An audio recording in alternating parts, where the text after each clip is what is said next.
Oke guys, kembali lagi di Ngojang, ngobrol aja. Tentunya di sini kita akan membicarakan hal-hal inspiratif.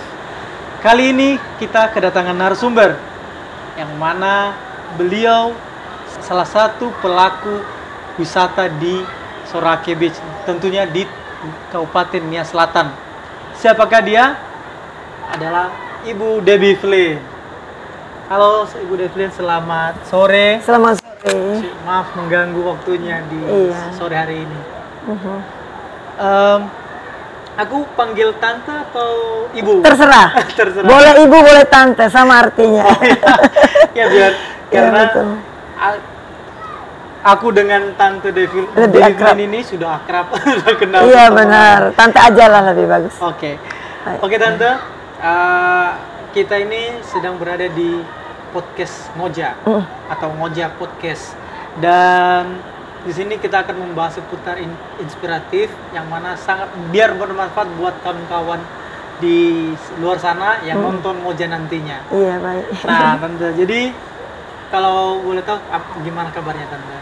Puji Tuhan baik, selalu baik. Makasih. Jadi kita mulai dari sini tante. Nah, tentunya tante ini bukan orang Nias ya? Saya bukan berasal dari orang daerah sini. Saya dari Medan, suku Chinese yang kebetulan datang ke Nias ini ikut suami.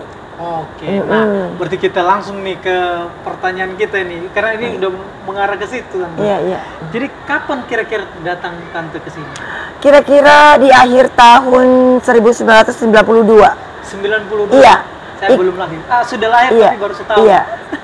Suami saya duluan di sini tahun 1979. Dia berasal dari warga negara Australia yang datang di sini mencari tempat untuk surfing.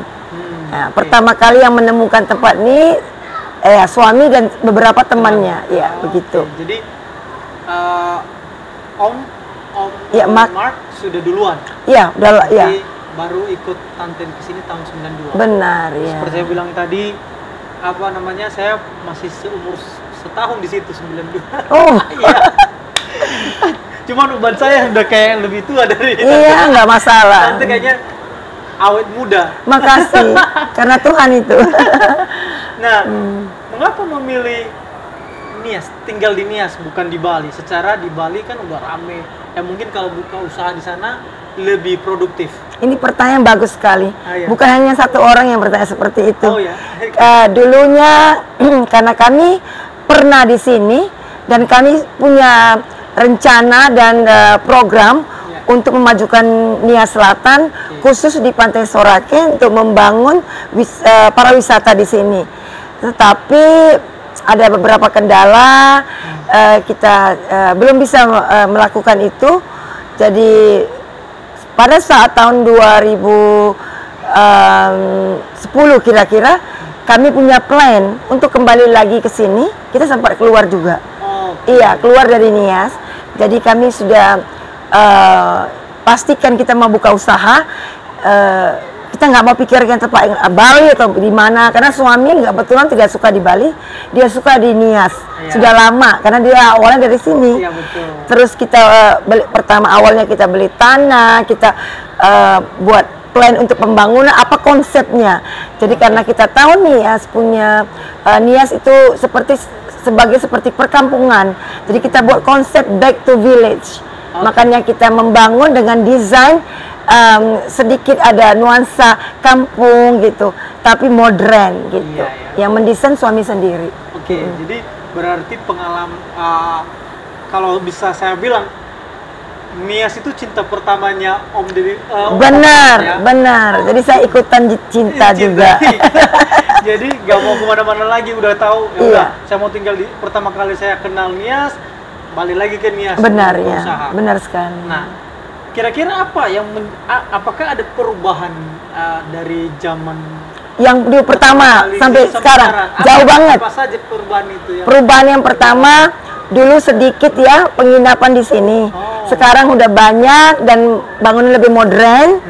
dan juga jalan sudah aspal. Dulu kan masih lumpur. Kalau di jalan masuknya jalan rayanya gitu ya, yang kecil ya.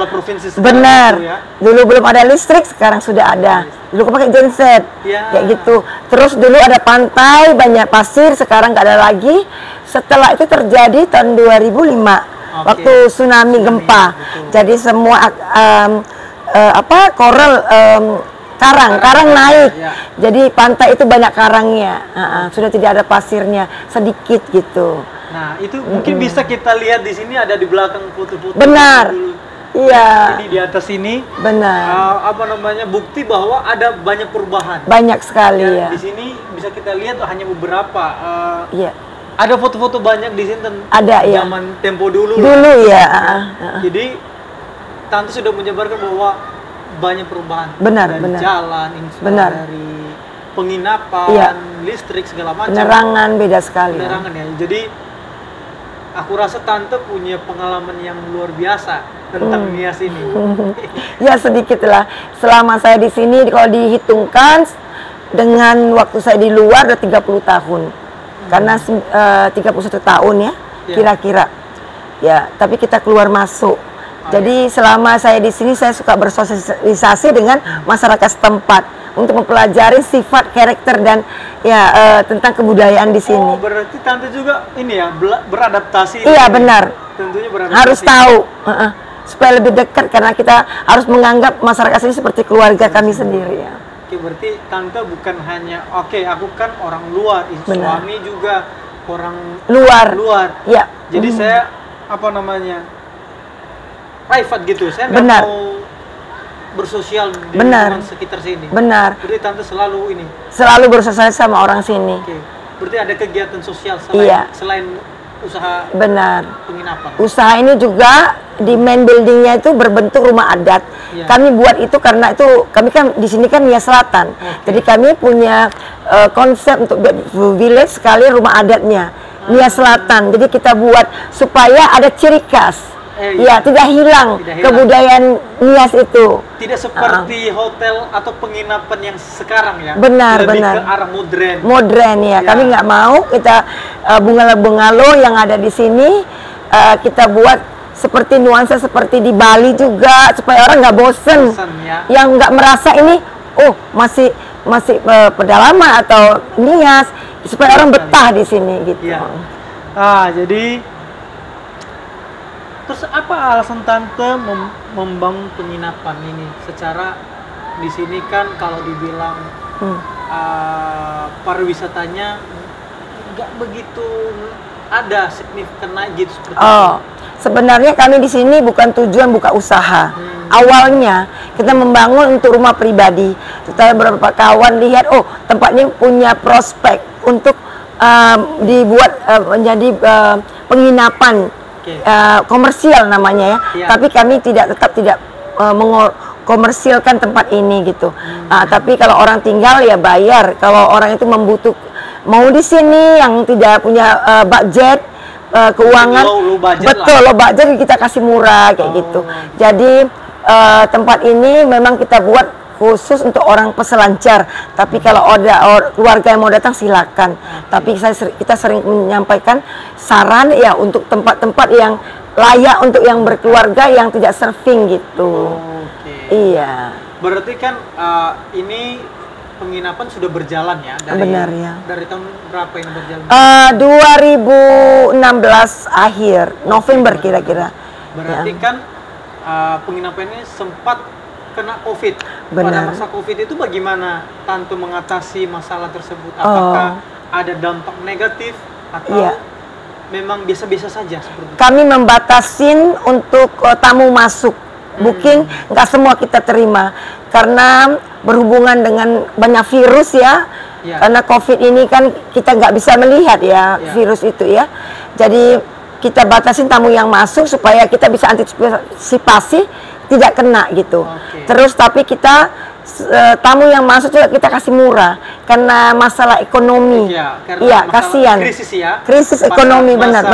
COVID-19. Benar, ya. Jadi dengan harapan masih ada tamu yang datang. Iya, tidak banyak, tidak full. Tidak full, dibatasi. Batasin ya. Oke, berarti itulah. Maksimum 3 kamar. Oh. Kita jual, karena kita hanya punya 6. Jadi kita kasih harga murah supaya mereka bisa menikmati liburan, karena masa COVID banyak orang stres.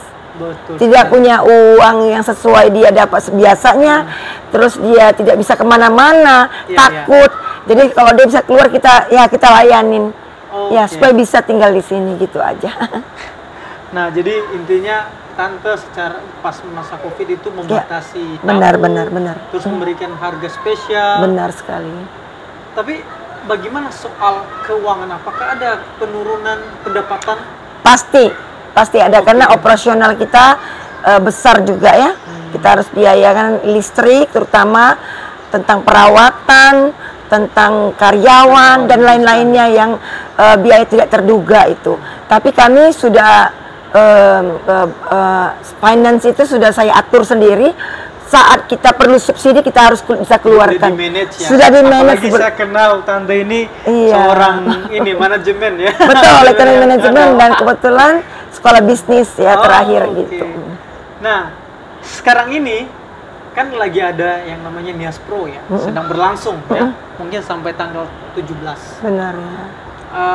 Terus kalau ada kegiatan-kegiatan seperti ini yang diadakan, baik yang diadakan pemerintah atau maupun komunitas, apakah ada dampak untuk penginapan di? Ada sih sedikit. Sebenarnya tanpa kompetisi ini juga kami sebenarnya full tamu. Tapi karena ada ini kita nggak kasih, karena mereka juga akan kecewa karena nggak bisa surfing. Jadi kita bilang nggak usah datang. Itu negatif untuk kami. Tapi beberapa kamar terisi dari kompetitor yang tinggal. Jadi puji Tuhan masih ada yang tinggal. Tapi tidak masalah karena kami tidak komersial tempat ini gitu. Jadi intinya kita tidak memaksa mereka harus tinggal di sini. Tidak. Tetapi pada dasarnya kita orang Tante membantu para server itu, apalagi yang ikut kompetisi. Kasihan kalau datang ya. Jadi tidak bisa surfing lah, digunakan kan ombaknya. Berarti kalau bisa saya katakan, ada ataupun tidak adanya Nias Pro atau kegiatan seperti yang sekarang ini, tetap tempat Tante ini selalu full. Tapi selama surfing ini kita nggak full karena kebetulan yang booking ini hanya tamu yang lama yang pernah. Menginap di sini. Dia rekomen beberapa temannya datang kemari tahun ini. Jadi ada yang kosong tidak masalah dan terisi juga. Jadi kalau misalnya orang mau memesan kamar di sini Tante, lewat mana? Apakah ada website? Bisa, kita punya website, kita bisa langsung juga. Jadi saya yang handle semua. Walaupun saya berada di Australia, saya follow up semua ya tentang invoice semuanya. Aman. Kan nggak perlu diragukan lagi, kembali lagi ke ini awal. Benar. Manajemen yang handal. Makasih. Masih belajar juga. Makasih Tante. Jadi ini pertanyaan selanjutnya ini, apa saran Tante untuk kemajuan wisata khususnya di Sorake ini, secara khusus di Sorake, mungkin secara umum secara global ya, untuk kemajuan ya. Saran Tante untuk untuk di sini wisata ya, khusus wisata ya. Iya, di sini masyarakatnya memang ramah, tapi bukan semua. Jadi kita harus lebih ramah tamah. Kita harus terapkan sabta pesona yang 7 macam itu ya. Kebersihan, kerapian, kenyamanan, keamanan, gitu, ramah tamah dan kenangan. Tanpa kita mempunyai tempat yang bersih, rapi, nyaman, gitu, ramah tamah, kenangan itu nggak ada lagi untuk tamu. Jadi kita kan mau mengambil suatu kenangan dari tamu-tamu dan akan kembali seperti itu. Jadi harapan kita ketika kita memberikan kenangan baik kepada mereka, harapan kita besok atau tahun depan, tahun-tahun berikutnya bisa kembali lagi berkunjung ke sini. Kita harus perhatikan halaman kita, tempat kita semua rapi, buat tamu itu merasa nyaman aku di tempat itu, seperti itu. Sejauh ini menurut Tante? Ya, sebagian tempat itu ya rapi, tapi banyak yang tamu sedikit mengeluh cerita gitu. Ya maaf, iya selalu memuji tempat kami, tapi kami tidak membandingkan. Kami membersihkan hanya untuk kami. Dan apabila ada tamu, tamunya bisa menikmati juga datang kemari gitu aja. Oke. Kayaknya senang sekali bisa ngobrol sama Tante ini. Apa namanya? Mulai dari pengalaman pertama kali datang ke Nias, terus manajemen penginapan yang bagus, cara mengatasinya, dan berakhir tadi saran yang saran bagaimana bisa kita majukan wisata khususnya di Sorake ini. Betul. Nah, berarti harus mengenal dulu Sabta Pesona. Betul, yang 7 itu ya. Yang 7. Selain itu nggak ada lagi tambahan? Ada. Kita harus memperhatikan fasilitas dan bangunan yang ada, harus dijaga maintenance-nya, supaya tamu kalau berada di tempat mereka tinggal tidak bocor, keadaan dinding bersih, menarik, kan senang gitu ya. Jangan hanya mencari duit aja, tapi harus pikir bagaimana kita bisa menyisakan uang kita untuk merawat dan perbaikian kayak gitu. Kalau boleh di-upgrade. Di-upgrade ya benar. Renovasi harus. Jadi tiap tahun itu ada wajib baru di dalam tersebut. Supaya bisnis itu berjalan dan hidup. Kalau enggak hanya simpan duit, hancur, itu lebih besar biayanya. Iya ya. Nanti ya, makin lama. Oke Tante, senang sekali bisa mengobrol sama Tante. Sebenarnya mau panjang lebar lagi, tetapi berhubung waktu yang sangat benar ya. Tapi ada satu pertanyaan lagi dari saya. Sebelum kita mengakhiri podcast hari ini, apakah ada pesan yang mau ingin sampaikan ke kawan-kawan ngoja di luar sana? Oh iya, adalah sedikit untuk membuat podcast ini lebih baik lagi. Ya seperti pertanyaan sekarang ini luar biasa bagus, sangat positif. Supaya dan narasumbernya juga harus dicari yang tepat, yang berkompeten gitu, yang berkualitas. Jadi pertanyaan dengan jawaban itu sangat berarti untuk para penonton nanti, supaya wawasan mereka lebih luas dan pengetahuan mereka lebih bertambah gitu. Yang nggak tahu jadi tahu kayak gitu. Oke Tante, terima kasih sudah mau ngobrol. Benar. Ya seperti saya bilang tadi, ini ngoja, ngobrol aja. Ngobrol aja. Tapi ya. Kali ini ada yang kurang Tante. Apa itu? Kopi nggak ada. Oh iya. Jadi lupa, maaf sekali lagi ya. Bukan saya, biasanya kami yang menyediakan. Oh gitu. Cuman karena di sini kan agak lagi repot ya. Benar repot karena banyak tamu. Benar. Kenapa saya bilang tadi ada yang kurang kopi? Karena biasanya ngoja identik dengan ngobrol kopi ya, atau ngopi aja. Oh, ngopi aja. Oh iya benar. Selain ngobrol aja, ada dan ngopi aja. Ngopi aja. Benar. Jadi kira-kira begitu Tante. Ya masalah. Dan terima kasih sudah bisa bersama kita di Ngoja pada sore hari. Iya baik. Nah, oke teman-teman, demikian obrolan kita bersama dengan Tante Debbie Flynn, yang mana beliau seorang owner Kabunohi Resort. Jadi kalau teman-teman juga mau menginap di sini, silakan langsung datang ke Sorake. Tante ini sangat ramah sekali. Jadi dan bisa dapat harga spesial tentunya. Dan teman-teman jangan lupa untuk nonton Ngoja ini, subscribe, like dan komen. Kalau boleh share kepada teman-teman yang lain. Oke? Sampai jumpa lagi di podcast berikutnya. Bye bye.